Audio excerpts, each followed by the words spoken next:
What is up, guys? Jake Galloway here, back again today for the first episode of my Southampton career mode. I'm so hyped to finally bring this to you guys, and we of course will be starting off with Southampton, the club I support. If you don't know that, really hyped for this career mode. I've finally been able to get it out, and yeah, I hope you really enjoy this career mode. Anyway, here you can see we are starting the career mode, getting all the personal details down. Jake Galloway going to become the new manager of Southampton, and can we lead this to success? Southampton's not the worst team, which is good for me. Happy fan, of course. They're not the worst team, so we've got a good side, and here we see setting up the difficulty, half length, currency, all that shivery.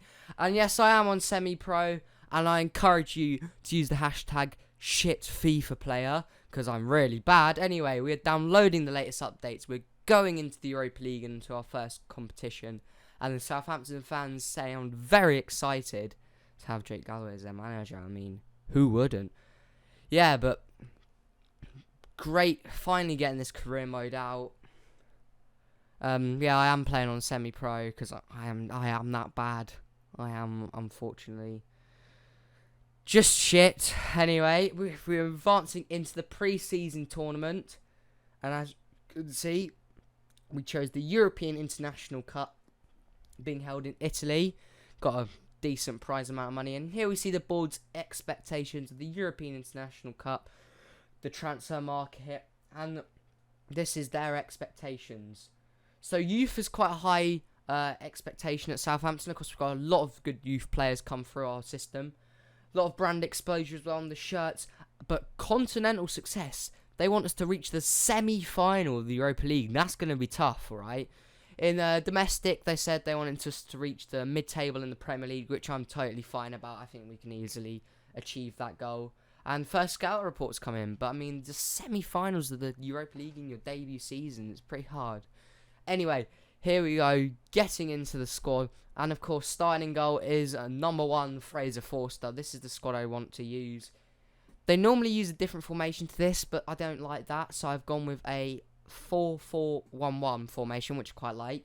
So we've got Forster in goal, Bertrand at left back, centre backs Van Dijk and Fontaine, right back Cedric, on the right Nathan Redmond, CDMs, Højbjerg and Davis on the left, club record signing Sofian Boufal. So looking forward to using him. And up front, the main man, Charlie Austin. On the bench, a couple of other names there. Up and coming youngster in Hesketh. Shane Long's on there as well. There's quite some good backup players as well. Now we're getting to the first game of the pre-season tournament, coming up against the French side, Stade Rennais. And as you can see, it's a bit of a turnaround squad, but Sofian Boufal gets a wonderful start after this career mode by scoring in the first couple of minutes before Pierre-Emerick Højbjerg adds a second.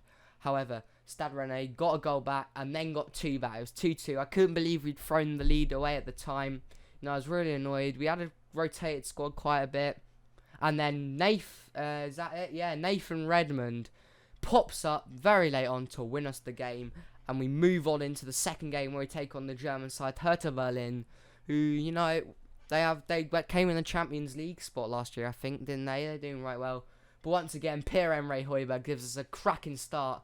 However, after that, Ibesevic equalises very, quick after. Into the half-time break now, going in at 1-1. I was quite happy with a draw. We were doing well, we were doing alright, and then Solomon Kalou pops up out of nowhere to give Hertha Berlin a 2-1 win over the Saints. Bit unfortunate, but what can you do? And the third and final game, we took on Italy's Sassuolo. That meant we had to win this game to progress through the group stages. We did, and Sofian Boufal once again playing at cam this time in the 8th minute gets us off to a wonderful start. And in all of these games, we always scored early on, which I was really happy about. And in this one, we actually didn't concede after like 2 minutes as well. So really happy with our progression in the pre-season tournament here in the group stage games. A couple more substitutions, and then late on, pops up Nathan Redmond again to win us the game and send us through the group stage, beating Sassuolo 2-0. Anyway, here we have our first transfer targets of the season. I think the areas that need improving most, coming from a Southampton fan's view, is a better backup centre-back. Of course, Fonte's getting quite old and needs to retire, and Yoshida and Gardos ain't the best centre-backs in the world.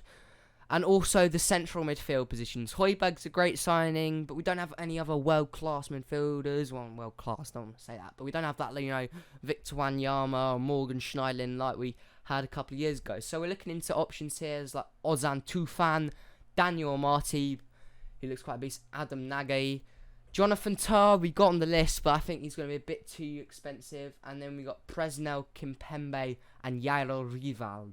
Anyway, we started off on the transfer window by putting in valuation bids for all the 6 players on the shortlist.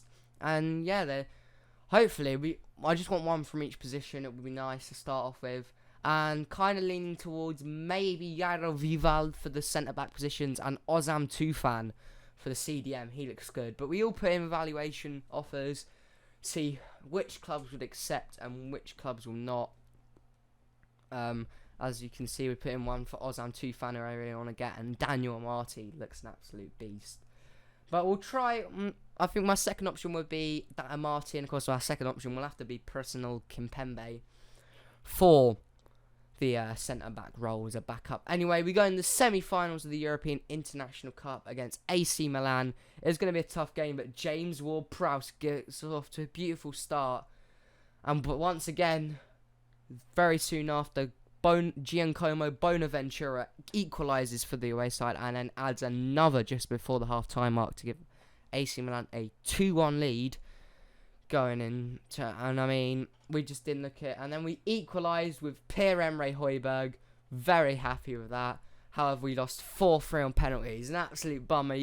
I could have played my first match in the final, but we went out to AC Milan. Anyway, we got our first responses back of the on our transfers that we made, and unfortunately all of them got rejected. Bologna said no to Adam Nagy, who said he's just joining the side, didn't know that.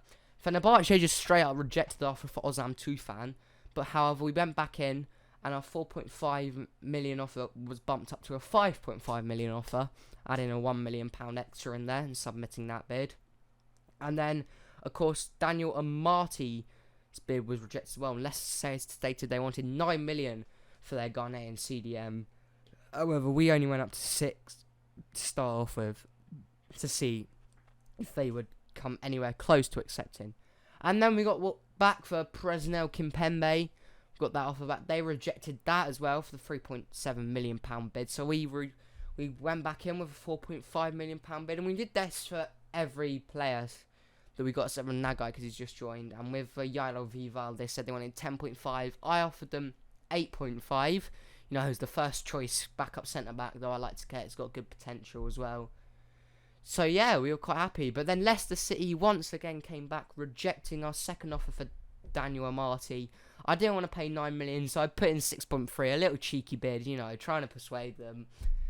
How I don't think a Marti will go for that much. And finally, we get into some more transfer offers. Charlie Austin, an offer from Spurs, but there's no way we're letting our main man, the English striker, go from the Saints to Spurs, a rival, of course. And also, great news that Fenerbahce accepted the 5.5 million bad bid for Ozan Tufan. And we offered him a contract, important first team player for 4 years. You know, really looking forward to using this guy.